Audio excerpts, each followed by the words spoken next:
কাঁদো কাঁদো গলায় ডেকে উঠছে। সাদি ভাই বল শুনছি। বড্ড ব্যস্ত ভঙ্গিতে উত্তর দিল সাদি। টান টান উত্তেজনা চলছে খেলার ফাইনাল রাউন্ড। এতে কিছুতেই হারতে চায় না সে হেরে গেলে বেয়াদবকে ব্যঙ্গ করে বলবে না। কী রে ল্যাপটনে সমৃদ্ধ সাদি, তোর এক তুড়িতে নাকি লোকেদের ঘায়েল করিস? আমার সাথে তো পারলি না, হেরে গেলি, এই তোর ক্ষমতা? সাদি কিছুতেই আজ হারবে না।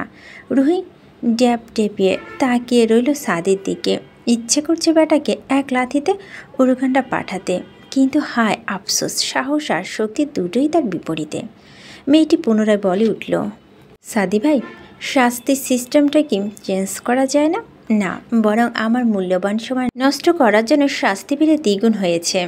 মূল্যবান সময়? মনে মনে ভেঙচি কাটে রুহি। সময় মূল্যবান হলে অকর্মার মতো দাঁড়িয়ে দাঁড়িয়ে গেমস খেলতে পারত। অস্বস্তিতে হাঁসফাঁস করল মেয়েটা। কাঁপা কাঁপা গলায় বলে উঠল, আমি রাজি। ব্যাস, এই ছোট্ট একটি বাইককেই যেন থমকে গেল পুরুষালিত ব্যস্ত হাত। বাহ, টপকিয়েছে তাহলে। সাদি ফট করে ফোনখানা পকেটে পুরে নিল। গেমস দিয়ে সে সাতার মাথা করবে। হাতখানা বুকের সাথে ঘেঁষে মেজে মেয়েটির সামনে বাড়িয়ে দিল সাদি। রুহি মুখখানা লজ্জায় রাঙা হয়ে এলো। জীবনে এই প্রথম কোনো ছেলেকে চুমু খাবে। হোক হাতে, চুমু তো চুমুই। সাদি ভুরু কুচকে তাকিয়ে রইল। বেয়াদব মেয়েটি এত দেরি করছে কেন? রুহি আস্তে আস্তে মুখটা নামিয়ে আনলো সাদির হাতের কাছে। আলতো করে উষ্টমুঠ ছুঁয়ে দিল পুরুষালিত হাতে। শুকনো ঢোক গিলে চোখ বন্ধ করে ফেলল সাদি। পরাপর দুবার সূক্ষ্ম ঠোঁট জোড়া ছুঁয়ে এলো পুরুষালিত হাতের তালুতে। রুহি রন্দে রন্দে খেলে গেল এক অদ্ভুত অনুভূতি। কলকলে হিমেল স্রোত বয়ে গেল শির দ্বারা পেয়ে। লজ্জা অস্বস্তিবোধ ঘিরে ধরল মেয়েটিকে। সাদি দেখল মেয়েটার লজ্জায় লাল মুখখানা। ভুরু বাঁকায় সে। বলে উঠল, ভাবখানা এমন করছি মনে হচ্ছে বিয়ের পরদিন সকালে স্বামীর মুখ দেখছি। সোজা হয়ে দাঁড়া বেয়াদব। এখনো 5টি বাকি আছে। সাদির বুলি শেষ হওয়ার আগেই রুহি নিচু মাথায় কম্পিত মিড়ে যাওয়ার স্বরে বলে উঠল, এবার আমাকে যেতে দিন প্লিজ। এবার সত্যি সত্যি সাদি সরে দাঁড়ালো। সাদি সরে দাঁড়াতে সময় লাগলো। মেয়েটি স্যুট লাগাতে দেরি হলো না। মেয়েটির বুকখানা ধরফর করছে। মনে হচ্ছে কলিজা ছলকে বেরিয়ে আসতে চাইছে। এ কেমন অনুভূতি? রুহির গমন পানে তাকিয়ে মুচকে আসলো সাদি। হাতখানা উঁচু করে সামনে ধরল। চোখ বুজে মেয়েটির ঠোঁট ছুঁয়ে দেওয়া স্থানে পুরুষালিত উষ্ঠজোড়া ডুবিয়ে দিল। প্রখর চুম্বন এঁকে দিল মেয়েটির উষ্ঠতার ছাপের উপর। শেখ বাড়ির লিভিং রুমের সোফায় বসে নীরবে মাথা নিচু করে কাছে বিন্দু। পাশেই থমথমে মুখে বসে আছে মীরার হাত মুঠোয় মোবাইল ফোন। বিপরীত সাইডে মিথিলা বসে বসে আপেল খাচ্ছে। হেনা খান চোখ কুচকে আছেন। রুহিকে সেই বিকেল থেকে পাওয়া যাচ্ছে না। মেয়ে চিন্তা মাথা ফেটে যাচ্ছে মীরার। রুহি সিঁড়ি বেয়ে নামতে নামতে তার দৃষ্টি আকর্ষণ করল লিভিং রুমে। সোফায় মীরা বিন্দুর দিকে। ললাটে ভাঁজ পড়ল মেয়েটির। বড় বড় কদম ফেলে এগিয়ে গেল তাদের কাছে। মৃদু গলা ডাকল, ফুলের রানী। রুহির গলার স্বর কর্ণে পৌঁছাতে তরিত গতিতে মাথা তুলে চাইল বিন্দু। সামনের শরীরে রুহিকে দেখে ছুটে গিয়ে ঝাপটে ধরে ফুপিয়ে কেঁদে উঠে অস্থির কণ্ঠে বলল, কোথায় গিয়েছিলি তুই? আমাকে না বলে কোথায় গিয়েছিলি? বাড়ি খুঁজে না পেয়ে আমি ভীষণ ভয় পেয়ে গিয়েছিলাম। কোথায় ছিলি রুহি? ভাঙা গলায় বলল বিন্দু। বিন্দুর কথা আগামাথা কিছুই বুঝল না রুহি। আর না বুঝল বিন্দুর কাদার কারণ। মীরা এগিয়ে গেল ওদের কাছে। রাগান্বিত কণ্ঠে বলে উঠল, কোথায় ছিলি তুই? 4-4টি ঘন্টায় কোথায় ছিলি তুমি? তোমাকে দেখতে না পেয়ে কি অবস্থা হয়েছে আমাদের তোমার কোনো ধারণা আছে? কি হলো, কথা বলছো না কেন? মীরার কঠোর ধমকে কেঁপে উঠল রুহি। এই প্রথম মীরা মেয়ের সাথে এমন আচরণ করল। রুহি বুঝতে পারেনি এমন কিছু ঘটবে। হেনা খান তেতে উঠল। নিশ্চয় বয়ফ্রেন্ডের সাথে গিয়েছিল, তাই না? যাবি যখন বলে গেলে কি হতো? এদিকে তোকে না পেয়ে তোর মা বোন কেঁদে কেটে বুক ভাসিয়ে ফেলেছে। তোর বাবাকে ইনফর্ম করেছে। এতক্ষণে হয়তো পুলিশকে ইনফর্ম করা হয়ে গেছে। হেনা খান ননস্টপ বক বক করেই চলছে। স্তব্ধ হয়ে দাঁড়িয়ে আছে রুহি। বুকটা কেঁপে উঠল। সময়ের খেয়াল ছিল না তার। চোখ টলমল করে উঠল মেয়েটির। সাদির ওপর সমস্ত রাগ খুব জন্মালো সব দোষ লোকটার। বিন্দু এখনও বাচ্চাদের মতো জড়িয়ে ধরে আছে রুহির সাথে। মেয়েটি বড্ড ভালোবেসে তাকে। রুহি অপরাধীর গলায় বলে উঠল, I am sorry Meera, I am sorry ফুলের রানী, আমি ঘুমিয়েছিলাম তাই সহজে খেয়ালে ছিল না। আই এম সরি, সত্যি খুব সরি। বানিয়ে মিথ্যা কথা বলে উঠল রুহি। এছাড়া আর কোনো উপায় আছে? সত্যিটা বলে নেগেটিভলি চলে যাবে। হেনা খান কপাল কুঁচকে জিজ্ঞেস করলো, ঘুমিয়েছিলি? কোথায় ঘুমিয়েছিলি? পুরো বাড়িটা তন্ন তন্ন করে খুঁজেও পাওয়া যায়নি। সত্যি করে বল, কার সাথে গিয়েছিলি? ছাদে দোলনায় ঘুমিয়ে পড়েছিলাম। ভুলবশত ছাদের দরজাটা বন্ধ করে দিয়েছিলাম। তোমরা ছাদে যাওনি? তাই হয় আমাকে খুঁজে পাওনি। বাইরে থেকে আসলে তো সদর দরজা পেরিয়ে আসতাম, আমি তো ছাদের দিক থেকে আসলাম। মীরা মা, বিশ্বাস করো, ফুলের রানী বিশ্বাস করো, আমি কারোর সাথে কোথাও যাইনি। আমি সত্যি ছাদে ছিলাম, অসহায় গলায় বলে উঠল রুহি। হেনা খান সন্দেহের চোখে একবার ছাদের দিকে তো একবার রুহির দিকে তাকালো। রুহিকে সিঁড়ি বেয়ে নামতে দেখেও তার বিশ্বাস হচ্ছে। রুহির চোখে মুখ দেখে মনে হচ্ছে সে ঘুমিয়েছিল। মীরা চেনে তার মেয়েকে, তার মেয়ে এ ধরনের কাজ কখনই করবে না। বিন্দু বিশ্বাস করে, কারণ সে ছাদের দরজা বন্ধ দেখছে। তার ওপাশে যে কেউ থাকতে পারে মাথায় আসেনি। তাছাড়া রুহির জীবনে কেউ নেই যে তার সাথে ব্যক্তিগতভাবে ঘুরতে যাবে, আর সেটা তার থেকে ভালো কে জানে। বিকেল থেকে মেয়েটিকে দেখতে না পেয়ে সে পাগল হয়ে গিয়েছিল। এমনিতে দেশের পরিস্থিতি ভালো নয়, তাছাড়াও শেখ পরিবারে রয়েছে অনেক শত্রু। বাবা ছেলে যেহেতু আইনের শাসক, সেই সুবাদে অনেক শত্রু জন্ম নিয়েছে। তাই মীরা সবসময় মেয়েদের নিয়ে চিন্তিত থাকেন। মেয়েকে কিছুক্ষণ বকাঝকা করে সাজ্জাদ কাছে খবরটি নিশ্চিত করলেন। রাত হবে হয়তো 11টার ঘরে। চারপাশে পরিবেশ শুনশান আর ব্যস্ত নিস্তব্ধতা বিরাজ করছে। ব্যস্ত শহরটাও কেমন ঝিমিয়ে পড়েছে, সবাই হয়তো ঘুমাচ্ছে। তাই পরীক্ষা নিকটে, তাই রাত করে পড়ে বিন্দু। রুহি ঘুমিয়ে পড়েছে আরও আধা ঘন্টা আগে। গলাটা কেমন শুকিয়ে গেছে। পানি খেতে ধরলে খেয়াল হলো রুমে এক ফোঁটাও পানি নেই। বিন্দু পানির পটটা হাতে তুলে রুম থেকে বেরিয়ে গেল। কিচেনের লাইট অফ। লিভিং রুমে আলোর রোশনিতে সুইচ হাতড়ে কিচেনের আলো জ্বালায়। মেয়েটি যখন ফিল্টার থেকে পানি ভরতে ব্যস্ত, ঠিক তখনই নিস্তব্ধ ভেঙে কর্ণে আসলো গম্ভীর পুরুষালিত কণ্ঠস্বর। এত রাতে এখানে কি করছিস? আকস্মিক কারো উপস্থিত ছিল। ভূতের ন্যায় ভয়ে শরীরখানা শিহরে উঠল মেয়েটি। পানির পটটি হাত থেকে ফসকে পড়ে গেল ফ্লোরে।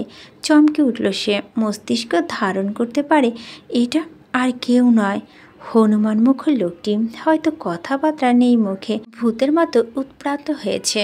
বিন্দুর ওড়নাটা ছিল গলায় ঝুলিয়ে রাখা। যেহেতু এত রাতে বাইরে কেউ নেই, তাই গরমে চুলগুলো কিছুটা উপরে উঠিয়ে হাত খোপা করে ওড়নাটা গলায় ঝুলিয়ে রেখেছে। অন্য উপস্থিতি হতেই তড়িঘড়ি করে ব্যস্ত হতে ওড়নার শরীরে পেঁচিয়ে মাথায় কাপড় টেনে নিল। পিছনে ফিরে তাকাতে দৃষ্টি পড়ল একজোড়া তীক্ষ্ণ দৃষ্টিতে। অন্য তীক্ষ্ণ দৃষ্টি রেখে বিন্দু হাঁসফাঁস করে দৃষ্টি সরিয়ে ফ্লোরে রাখল। মিনমিনে গলা শুধালো, পানি নিতে এসেছিলাম ভাইয়া। আগ বাড়িয়ে আর কিছু বলার সাহস না করে মেয়েটা। নুয়ে পানি পটটা হাতে তুলে নিয়ে মেঝেতে পড়া পানিটুকু মুছে ফেলতেই ব্যস্ত হলো। অন্য তীক্ষ্ণ দৃষ্টিতে মেয়েটির দিকে ছিল। সে গম্ভীর গলায় আদেশ ছুড়ল, 1 কাপ কফি বানিয়ে আমার রুমে নিয়ে যা। নিজে বাক্য শেষ করে লম্বা লম্বা পা ফেলে চলে গেলে নিজের রুমের দিকে। বিন্দু বিস্মিত চোখে তাকিয়ে আছে তার গমনের পথের দিকে। বাবা, হনুমান মুখ লোকটি এত ভালো হয়ে গেছে। সেদে এসে কথা বলল, কফি বানাতে পারল। পানি ভরে ধীরে সুস্থে কফি বানিয়ে নিয়ে চলল অন্যের কক্ষের দিকে। বন্ধ দরজায় সামনে দাঁড়িয়ে আলতো হাতে নক করলো। সঙ্গে সঙ্গে ওপাশ থেকে ভেসে আসে কর্ণের গম্ভীর গলার স্বর, কামিন। বিন্দু আলতো হাতে দরজা ঠেলে রুমে প্রবেশ করল। এই প্রথম আসলো অন্যের রুমে। বিন্দু মুগ্ধ দৃষ্টিতে দেখতে লাগলো রুমটি। বিশালাকার রাজকীয় একটি রুম। সাদা কালো জানালার পর্দা, ভিভান রয়েছে বিশাল এক সুন্দর আলমারি কাবার। তার থেকেও যেটা বেশি আকৃষ্ট করেছে সেটা হলো বই। রুমের এক সাইডে রয়েছে বিশাল বইয়ের তাক। সেথায় সারি সারি শুধু বই। লোকটি যে কতটা বই প্রেমী সেটা তার যত্ন করে সাজিয়ে রাখা বইগুলো দেখেই বোঝা যায়। এখানে দাঁড়িয়ে দাঁড়িয়ে কি কফি ঠান্ডা করবি? মেয়েটিকে সঙ্গের মতো দাঁড়িয়ে থাকতে দেখে তিতিক্ষের মেজাজে থমকে উঠল অর্ণব। চমকালো ভরকালো বিন্দু। রুম দেখতে দেখতে স্থানকাল ভুলে গেছে সে। কালো রঙের একখানা টি শার্ট পরে আছে অর্ণব। টি শার্টের ছোট হাতা গুটিয়ে ফুলে ফেঁপে বেয়ে পড়ছে সুঠান্ধেই বেশি বহুল। বিন্দু দৃষ্টি সরিয়ে কাঁপা কাঁপা হাতে কফির মগটা এগিয়ে দিল। অন্যের হাতে তুলে নিয়ে ঠোঁট ছোঁয় কফির কাপে। বিন্দু দাঁড়িয়ে হাঁসফাঁস করল। ভীত চোখে তাকে আমতা আমতা করে বলল, একটা কথা বলি। অন্য সোফায় বসে ফাইল টাইপ কিছু একটা চেক করছে। সেখানে দৃষ্টি রেখে ছোট্ট করে বলল, ক্যারি অন। ওখান থেকে একটা বই নেই? আবার পড়া শেষ করে দিয়ে যাব। এগুলো তোর জন্য নয়, রুমে যা। কাজের মনোযোগ রেখে উত্তর দিল অর্ণ। বিন্দু পুনরায় মিনমিনে গলা শুধালো, দিন না একটা ভাইয়া, পড়া শেষ করে সত্যি সত্যি আবার ফেরত দিয়ে যাব। অর্ণ মাথা তুলে চাইল। অদ্ভুত টনে বলল, এগুলো পড়ার বয়স হয়নি তোর, কথা না বাড়িয়ে যা এখান থেকে। লোকটি সেদে এনে অপমান করল তাকে। এত বই, একটা বই তাকে পড়তে দিল কি এমন ক্ষতি হতো? হরিমার মুখর অসভ্য লোক কোথাকার। এমন করে যেতে বলল, মনে হয় সেদে এসেছে তার সাথে গল্প করতে। বিন্দুর মুখ ভেঙচি কেটে গটগট করে চলে গেল। পূর্ব দিগন্তে কিনার ঘেঁষে উদিত উজ্জ্বল চন্দ্রকিরণ। সূর্যের প্রখরতা এখনও নিস্তেজ। শীতল শীতল ওয়েদার। আজ শুক্রবার। ঘড়ির কাঁটা সকাল 8টায় এসে টিকটিক করে বেজে চলেছে। শেখ পরিবারের ডাইনিং টেবিলে সাজেদা বেগম, সারফারাজ এবং এসেছে গতকাল রাতে। বাড়িটি এখন যেন একদম পরিপূর্ণ। লিভিং রুমে বসে খবরের কাগজে চোখ বোলাচ্ছে সাজ্জাদ রেজা। কাজের ব্যস্ততা আর পড়া হয় কই। মীরা সকালে নাস্তা করেছেন, সাথে সাহায্য করছেন ঝুমা। গুটি গুটি পায়ে সিঁড়ি বেয়ে নামে বিন্দু। রুহি এখনও পড়ে পড়ে ঘুমাচ্ছে। যেহেতু আজকে শুক্রবার তাই এই স্বাধীনতা। সাজ্জাদ রেজার কাছে ডাকলেন বিন্দুকে। বিন্দু এগিয়ে গেলেন সাজ্জাদ রেজার কাছে। মুচকি এসে বলে উঠে, আসসালামু আলাইকুম। শুভ সকাল। সাজ্জাদ রেজার সাথে বিন্দুর সম্পর্কটা এক নামহীন প্রীতি সম্পর্ক। বিন্দু সাজ্জাদ রেজাকে প্রচণ্ড রকম সম্মান শ্রদ্ধা করে, তবে কখনো কোনো নামে সম্বোধন করে না। রীতি অনুসারে বাবা হলো বিন্দু, কেন জানি বাবা ডাকতে পারে না। বিন্দু জানে না কেন বাবা সম্বোধন করতে পারে না সে। নামহীন সম্পর্ক, তাকে কি ভালোবাসার সম্মান রয়েছে বিশাল। থাক না কিছু অসম্পূর্ণ ক্ষতি কি। সাজ্জাদ রেজা প্রশান্ত হাসলেন। মেয়েটি একদম খাঁটি সোনা, মায়ের মতোই উদার এবং মানবীয়। মীরা চেহারার সাথে বিন্দুর চেহারা অনেকটাই মিল আছে। ভদ্রলোক সালামের জবাব দিয়ে বললেন, গুড মর্নিং আম্মু, কেমন আছেন? কাজের ব্যস্ততায় আপনাদের সাথে বাসায় একটু সময় কাটাতে পারছি না। আপনারা রাগ করে নেই তো বাবার উপর? বাবা, কি সুন্দর প্রশান্তির ডাক। সাজ্জাদ রেজার মুখে বাবার ডাকখানা অতি মধুর বিন্দুর কাছে। মনে মনে হয়তো নিজের অজান্তে সেই স্থান বসিয়ে দিয়েছে এই ভদ্রলোক। বিন্দু মায়া ভরা চোখে তাকে মৃদুস্বরে বলল, না, আমার তো জানি আপনি কতটা ব্যস্ত থাকেন। বিচারপতি আপনি, আপনার তো অনেক দায়িত্ব। ম্যাজিস্ট্রেট হওয়ার আগে আমি একজন স্বামী এবং বাবা। আমার কাছে আপনাদের প্রায়োরিটি অনেক। রিসেন্টলি একটা মামলা নিয়ে একটু ব্যস্ততা চেপে বসেছে। এই তো আর কিছুদিন, তারপর রিটায়ার্ড। এরপর সবসময় বাসায় সময় কাটাবো আপনাদের সাথে। সাজ্জাদ রেজার কথায় বিন্দু কৌতূহল নিয়ে জিজ্ঞেস করে, আচ্ছা কি কেস নিয়ে শুনানি চলছে? মানে অভিযোগ কি? রিসেন্টলি যেটা চলছে, এক ভদ্রলোক তার 7 বছরের মেয়ে এবং স্ত্রীকে খুন করেছে। তাছাড়াও আরও কেস আছে। সব মিলিয়ে ব্যস্ততা কাটছে দিন। সাজ্জাদ রেজার কথায় পৃষ্ঠে অবাক হয়ে বলল বিন্দু, কি বাবা খুন করেছে তার সন্তানকে, স্ত্রীকে? তাকে আবার আপনি ভদ্রলোক বলছেন? সাজ্জাদ রেজা হাসলেন। মেয়েটি হয়তো প্রথম শুনেছে তাই এমন রিয়াক্ট করলো। এমন ঘটনা সমাজে অহরহ ঘটছে, তবে তার জন্য এগুলো নতুনত্ব কিছুই নয়। বিন্দু নাক ছিটকে পুনরায় বলো, বাবা এবং স্বামী নামের কলঙ্ক সে, ঘৃণার উপযুক্ত। কি শাস্তি পাবে সে? ফাঁসি হবে না, একদম ফাঁসি দিয়ে দিবেন। তার মতো পাষণ্ড বেঁচে থাকার প্রয়োজন নেই।